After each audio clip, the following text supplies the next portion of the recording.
اور جو شخص اپنے پروردگار کے سامنے کھڑے ہونے سے ڈرا اس کے لیے 2 باغ ہیں۔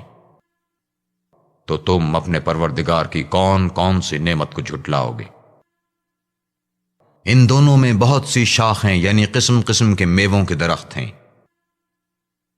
تو تم اپنے پروردگار کی کون کون سی نعمت کو جھٹلاؤ گے؟ ان میں 2 چشمے بہہ رہے ہیں۔ تو تم اپنے پروردگار کی کون کون سی نعمت کو جھٹلاؤ گے؟ ان میں سب میوے 2 قسم کے ہیں۔ تو تم اپنے پروردگار کی کون کون سی نعمت کو جھٹلاؤ گے؟ اہل جنت ایسے بچھونوں پر جن کے استر اطلس کے ہیں تکیہ لگائے ہوئے ہوں گے، اور دونوں باغوں کے میوے قریب جھک رہے ہیں۔ تو تم اپنے پروردگار کی کون کون سی نعمت کو جھٹلاؤ گے؟ ان میں نیچی نگاہ والی عورتیں ہیں جن کو اہل جنت سے پہلے نہ کسی انسان نے ہاتھ لگایا اور نہ کسی جن نے۔ تو تم اپنے پروردگار کی کون کون سی نعمت کو جھٹلاؤ گے؟ گویا وہ یاقوت اور مرجان ہیں۔ تو تم اپنے پروردگار کی کون کون سی نعمت کو جھٹلاؤ گے؟ نیکی کا بدلہ نیکی کے سوا کچھ نہیں ہے۔ تو تم اپنے پروردگار کی کون کون سی نعمت کو جھٹلاؤ گے؟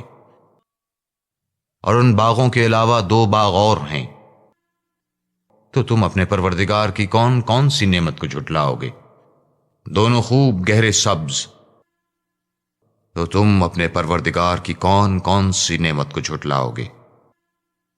ان میں 2 چشمے ابل رہے ہیں۔ تو تم اپنے پروردگار کی کون کون سی نعمت کو جھٹلاؤ گے؟ ان میں میوے اور کھجوریں اور انار ہیں۔ تو تم اپنے پروردگار کی کون کون سی نعمت کو جھٹلاؤ گے؟ ان میں نیک سیرت اور خوبصورت عورتیں ہیں۔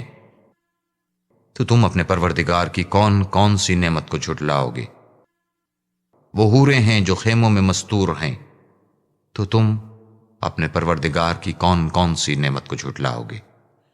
ان کو اہل جنت سے پہلے نہ کسی انسان نے ہاتھ لگایا اور نہ کسی جن نے۔ تو تم اپنے پروردگار کی کون کون سی نعمت کو جھٹلاؤ گے؟ سبز قالینوں اور نفیس مسندوں پر تکیہ لگائے بیٹھے ہوں گے۔ تو تم اپنے پروردگار کی کون کون سی نعمت کو جھٹلاؤ گے؟ اے محمد، تمہارا پروردگار جو صاحب جلال و عظمت ہے، اس کا نام بڑا بابرکت ہے۔